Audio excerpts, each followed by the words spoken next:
Yeshua said to those Jews who believed in him, "When you continue to embrace all that I teach, you prove that you are my true followers. For if you embrace the truth, it will release true freedom into your lives."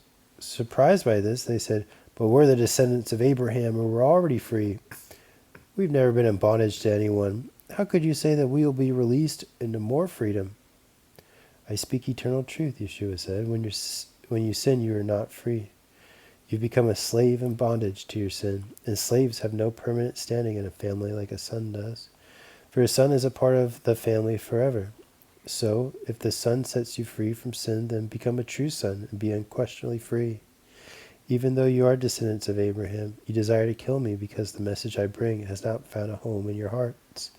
Yet the truths I speak I've seen and received in my Father's presence, but you are doing what you've learned from your father. "What do you mean?" they replied. "Abraham is our father."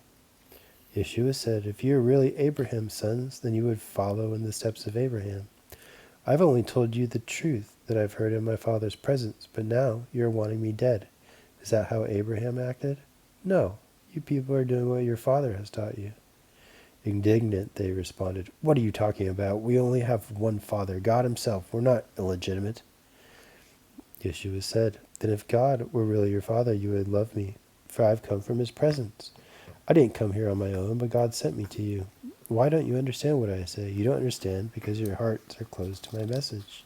You are the offspring of your father, the devil, and you serve your father very well, passionately carrying out his desires. He's been a murderer right from the start. He never stood with the truth, for he's full of nothing but lies. Lying is his native tongue. He is a master of deception and the father of lies. But I am the true prince who speaks nothing but the truth. Yet you refuse to believe, and you want nothing to do with me. Can you name one sin that I've committed? Then, if I am telling you only the truth, why don't you believe me? If you really knew God, you would listen, receive, and respond with faith to his words. But since you don't listen and respond to what he says, it proves you don't belong to him and you have no room for him in your hearts. "See, we were right all along," some of the Jewish leaders shouted. "You're nothing but a demon-possessed Samaritan." Yeshua replied, "It is not a demon that would cause me to honor my Father. I live my life for his honor, even though you insult me for it. I never have a need to seek my own glory, for the Father will do that for me. He will judge those who do not. I speak to you this eternal truth.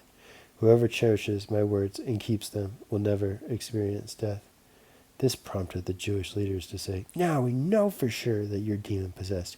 You just said that those who keep watch over your words will never experience death, but Abraham and all the prophets have died. Do you think you're greater than our father Abraham and all the prophets? You are so delusional about yourself that you make yourself greater than you are." Yeshua answered them, "If I were to tell you how great I am, it would mean nothing. But my Father is the one who will prove it and will glorify me. Isn't he the one you claim as your God? But in reality, you've never embraced him as your own. I know him, and I would be a liar like yourselves if I told you anything less than that. I have fully embraced him, and I treasure his every word. Not only that, Abraham, your ancestor, was overjoyed when he received the revelation of my coming to earth. Yes, he foresaw me coming and was filled with delight."